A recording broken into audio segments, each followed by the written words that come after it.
दिल्ली से बेंगलुरु का सफ़र लंबा तो था ही, लेकिन जयंत की बेसब्री भी हद पार कर रही थी। 3 साल बाद खुशबू से मिलने का वक्त जो नज़दीक आ रहा था। मोहब्बत में अगर कामयाबी मिल जाए तो इंसान को दुनिया जीत लेने का एहसास होने लगता है। ट्रेन सरपट भाग रही थी, लेकिन जयंत को उसकी रफ्तार बैलगाड़ी से धीमी लग रही थी। रात के 9 बज रहे थे। उसने एक पत्रिका निकालकर अपना ध्यान उसमें बांटाना चाहा, लेकिन बेजान काले हर्फ और कागज खुशबू की कल्पना की क्या बराबरी करते। खुशबू तो ऐसा ख्वाब थी जिसे पूरा करने में जयंत ने खुद को झोंक दिया था। उसकी हर शर्त, हर हिदायत को आज उसने पूरा कर दिया था और फैसला खुशबू का था। जयंत ने मोबाइल फ़ोन निकाला, खुशबू का नंबर डायल किया, लेकिन फिर अचानक फ़ोन काट दिया। उसे याद आया कि खुशबू ने यही तो कहा था, जब सच में कुछ बन जाओ तब मोहब्बत को पाने की बात करना, उससे पहले नहीं। मैं तब तक तुम्हारा इंतजार करूंगी। मोबाइल फ़ोन वापस जेब के हवाले कर जयंत अपनी बर्थ पर लेट गया। सुख के इन लम्हों को वह खुशबू की यादों में जीना चाहता था।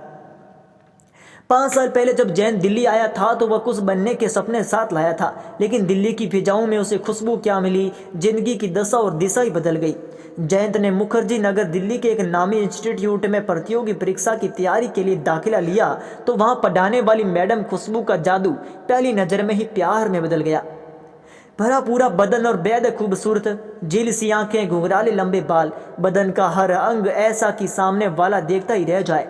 जयंत ने खुशबू से बातचीत शुरू करने की कोशिश की। क्लास में वह अक्सर मुश्किल सवाल लगता, पर खुशबू की सब्जेक्ट पर गजब की पकड़ थी। जयंत उसे कभी अटका नहीं पाया, लेकिन उसमें भी बहुत खूबियां थी, इसलिए खुशबू उसे स्पेशल समझने लगी। उस दिन क्लास जल्दी खत्म हो गई। खुशबू ने जयंत को रुकने का इशारा किया। थोड़ी देर बाद ये दोनों एक कॉफ़ी हाउस में थे और वहाँ कहीं अनकही बहुत सी बातें हो गई। नज़दीकियाँ बढ़ने लगी तो समय पंख लगाकर उड़ने लगा। एक दिन मौका देकर जयंत ने खुशबू को प्रपोज भी कर दिया, लेकिन खुशबू ने वैसा जवाब नहीं दिया जैसे जयंत को उम्मीद थी। खुशबू की बहन की शादी थी, उसने जयंत को न्योता दिया तो जयंत भला ऐसा मौका क्यों छोड़ता। काफ़ी अच्छा आयोजन था, लेकिन जयंत को इस सब में ज़्यादा दिलचस्पी नहीं थी।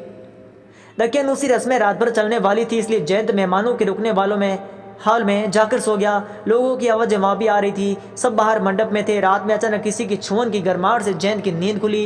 हाल की लाइट बंद थी, लेकिन अपनी चादर में लड़की की छुअन अंधेरे में भी पहचान गया।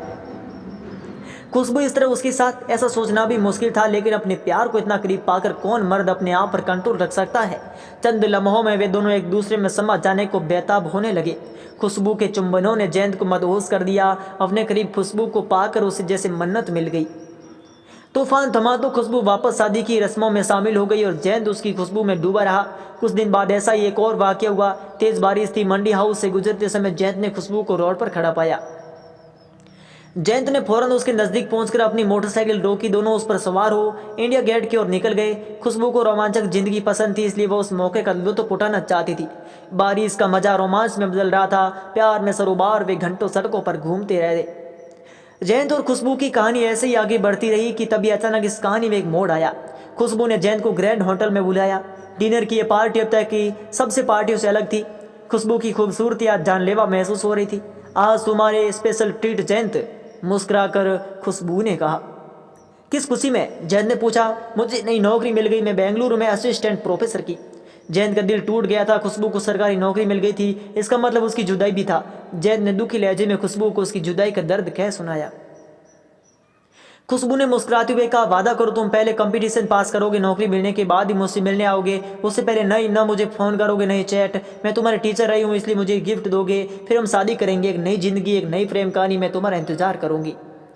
3 साल का समय बस तुम्हारी यादों के सारे निकालूंगी। अचानक से सब कुछ खत्म हो गया। धीरे धीरे समय बीतने लगा। जयंत ने अपना वादा तोड़ खुशबू को फ़ोन भी किया, लेकिन उससे मीठी झड़की से उसे पढ़ाई का ध्यान देने को कहा।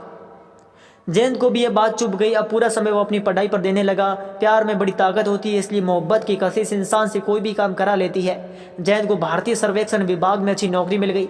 अब खुशबू को पाने में कोई रुकावट नहीं बची थी। जयंत ने अपना वादा पूरा कर लिया था।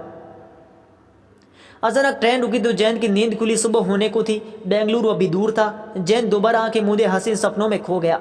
ट्रेन जब बेंगलुरु पहुंची तब तक शाम हो चुकी थी। जयंत ने खुशबू को फ़ोन मिलाया, लेकिन फ़ोन किसी अनजान ने उठाया। वह नंबर खुशबू का नहीं था, उसका नंबर अब बदल चुका था। दूसरे दिन वह मालूम हुआ खुशबू के कॉलेज पहुँचा। लाल गुलाब और खुशबू के लिए गिफ्ट से भरे बैग जैन के हाथों में लदे थे। वैसे भी जैन को खुशबू को उपहार देने में बड़ा सुकून मिलता था।